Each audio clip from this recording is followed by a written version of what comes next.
Muy buenas y oscuras noches. Este video surge a raíz del comentario del actor Christopher Gianotti, ¿no? Quien mencionaba que existe un mito, que es el mito de la falta de igualdad de oportunidades.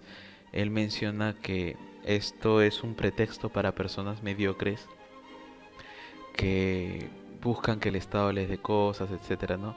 Y que en realidad lo que él menciona es que cada uno crea sus propias oportunidades, que cada uno puede lograr por sí mismo salir de la pobreza.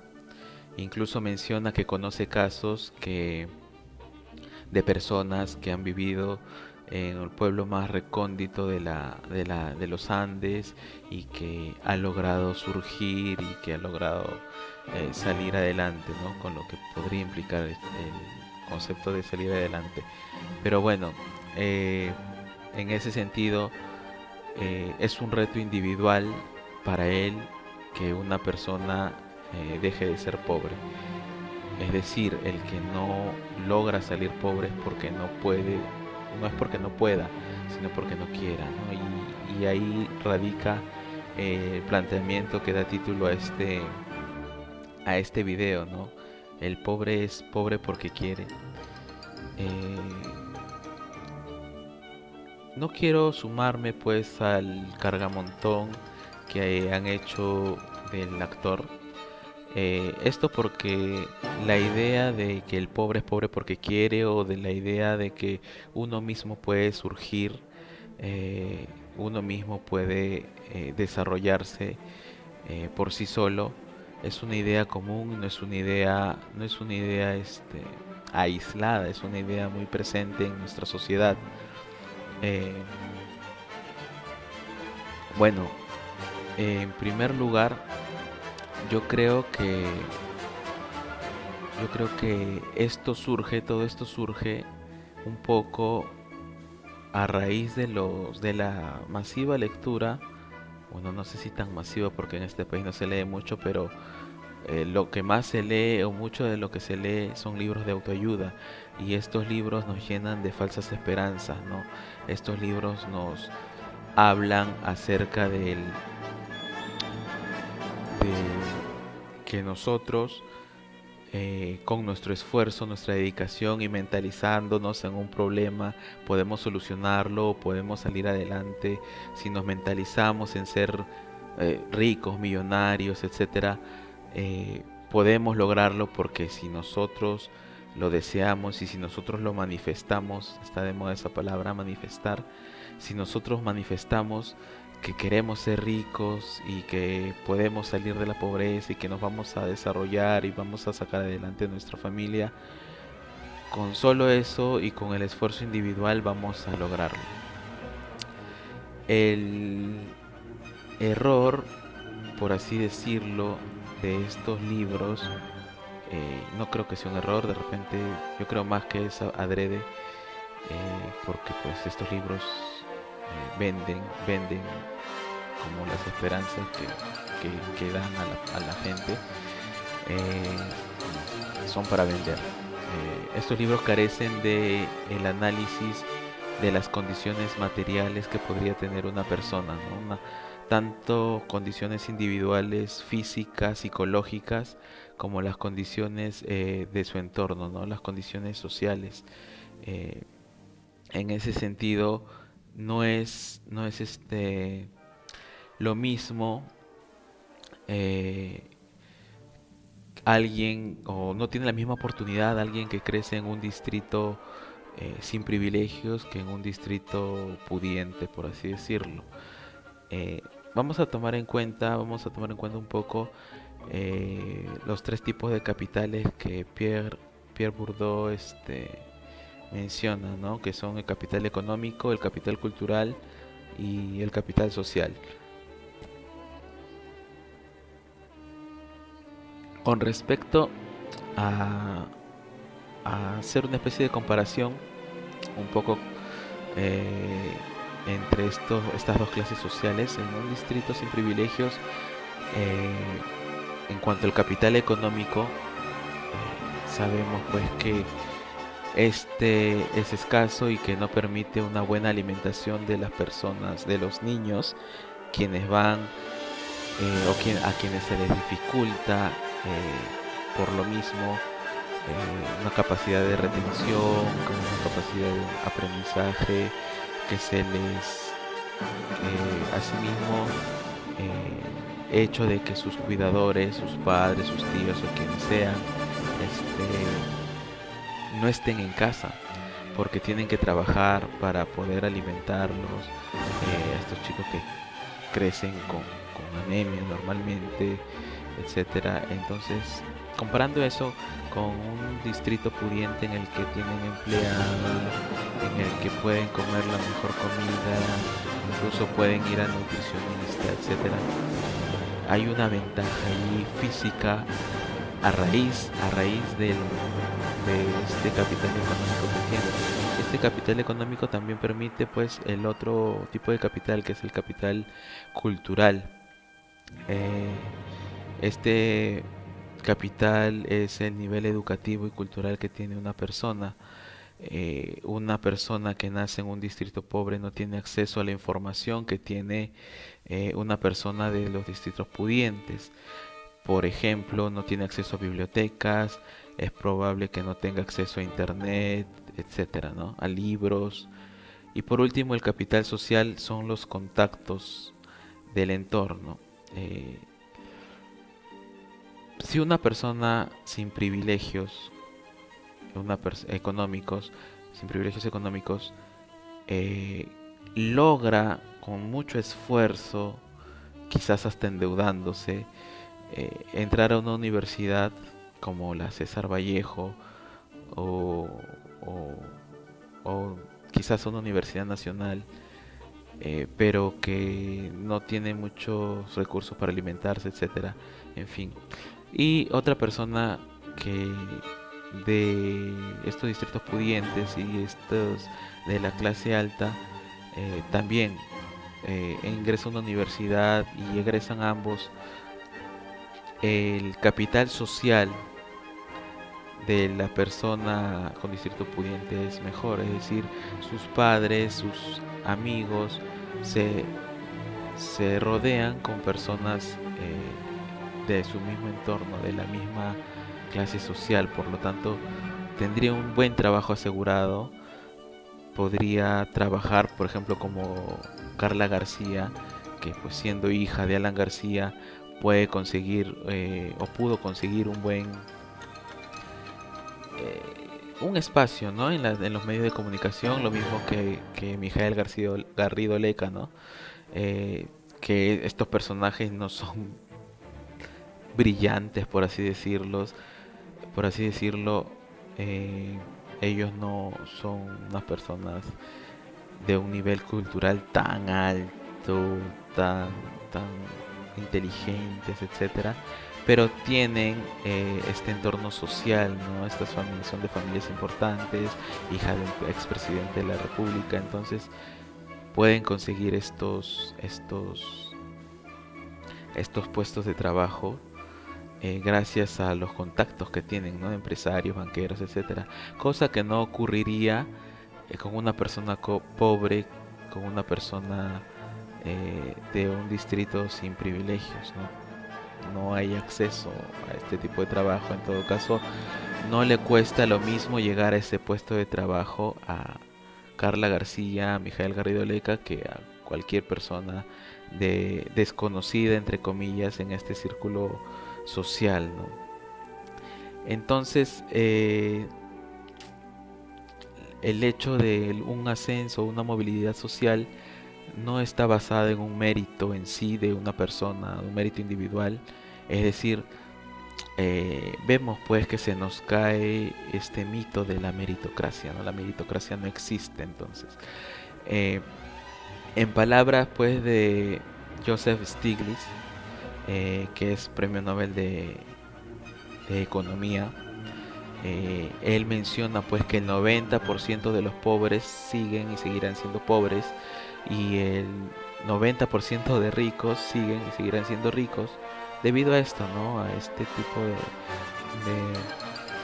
de influencia que ejerce la sociedad o la estructura social con respecto a la movilidad social, ¿no? Con respecto a las herramientas que podrían tener las personas para poder, para que no haya tanta desigualdad en nuestras sociedades. Eh, Esto ha hecho que haya mucha desigualdad, es decir, que los pobres sean más pobres y los ricos cada vez acumulen mayor riqueza. Tanto así que el mismo Stiglitz dice que el 1% de la población tiene lo que el 99% de la población necesita. ¿Sí? Eh, Él menciona también en una entrevista que todo está estructurado, política, económica y hasta legalmente, para que cierto grupo social, el grupo de la sociedad, de la alta sociedad, el grupo económico poderoso, se mantenga en esa cúspide de la pirámide social. Por ejemplo, si un pobre roba un carro, roba una motocicleta, etcétera, se va a ir a la cárcel. Sin embargo, el robo que cometen los bancos eh, con los préstamos, los intereses, etcétera, eh, bueno, ningún banquero va a la cárcel por eso, porque ese robo es legal. Entonces, en el mismo entorno del poder tiene no solo poder económico, sino también poder político para tener a favor sus leyes, ¿no? Las leyes que se crean. En ese sentido también, por ejemplo, el hecho de perdonar impuestos a estas grandes empresas o cuando hay una crisis y cuando igual existe la crisis, se flexibilizan los derechos laborales de los pobres, etcétera. Entonces ahí vemos también que las decisiones políticas para unos es perdonarle los impuestos y para otros es, ¿sabes qué? Para los pobres es ajustate pues el cinturón para poder salir de la crisis. Entonces, incluso con esto mismo de los préstamos, los ricos si piden un préstamo es para invertir y ganar más. Y los pobres, si piden préstamos es más por necesidad o por alguna especie de comodidad que para los ricos es un gasto irrisorio. Un pobre puede prestarse una cantidad relativamente fuerte de dinero para que su hijo vaya a una universidad eh, particular, y pues eso no asegura de que su hijo vaya a tener un buen puesto de trabajo. Sin embargo, el mismo préstamo o el pago del mismo préstamo hace pues que este dinero eh, se movilice desde las clases de abajo hacia las clases de arriba, hacia las clases económicamente más poderosas. Eh, en ese sentido, no existe un chorreo económico, es decir, que si el rico es más rico, es bueno porque empieza a chorrear el dinero hacia los más pobres, sino lo contrario, ¿no? El rico es más rico porque los pobres son quienes de alguna u otra manera los mantienen en esa riqueza. Y no solo hablo de los préstamos, etcétera, sino también de la plusvalía y del robo de la mano de obra de los trabajadores. Es decir, el pobre trabaja por un sueldo determinado para que los que menos trabajen se enriquezcan más, que son la clase dominante. Por último, otra barrera es la barrera ideológica, ¿sí? Eh, por ejemplo, el hecho de que en la antigua Roma, Grecia, en las sociedades esclavistas, pues hayan esclavos y que se haya permitido la esclavitud es porque los mismos esclavos incluso eh, justifican, por así decirlo, el sistema o lo normalizan. Entonces era normal que hayan esclavos, era normal que exista este tipo de explotación y muchos no se quejaban o muchos querían la libertad, pero solo para... También, o sea, no cuestionaban el esclavismo en sí, sino querían una libertad personal, simplemente. Esto me hace recordar al complejo de Stephen Candy, ¿no? Stephen Candy es una... A ver, Quentin Tarantino tiene una película llamada Django y Samuel L. Jackson tiene trabaja en un personaje o personifica a Stephen Candy, que es un esclavo que se indigna porque un negro sea libre. Entonces, eh, él también siendo esclavo, ¿no? Entonces, Stephen Candy tiene la idea de...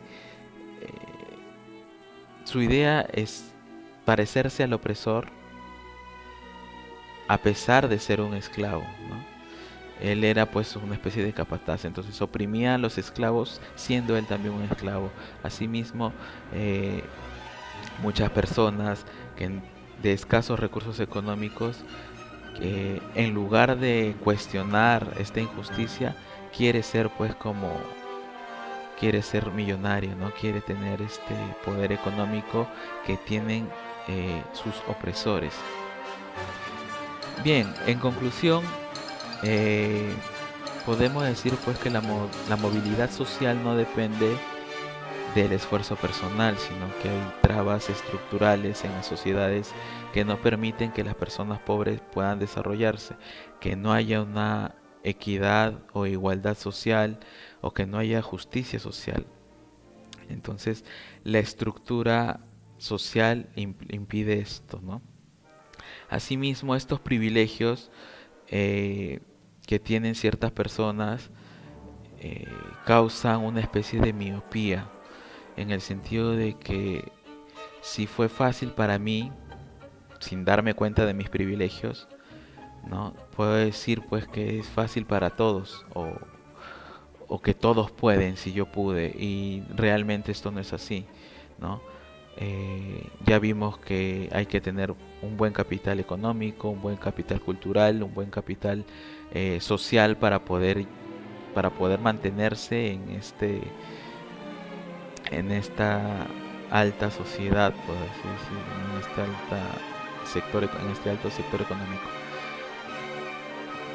Y por último, y desprendiéndose de que el problema es estructural, es que en realidad no deberíamos ver esto como una competencia entre quién llega más arriba en una escala social, sino que debemos ver o velar o tratar de tumbar este sistema injusto, eh, para que haya un sistema con mayor justicia social, para que todas las personas o la mayor parte de personas de nuestras sociedades puedan desarrollarse en lo que quieran, en lo que deseen. En este sentido, todos somos responsables de mantener una sociedad injusta, ¿no? Todos somos responsables de tener que cambiar esta sociedad. Bien,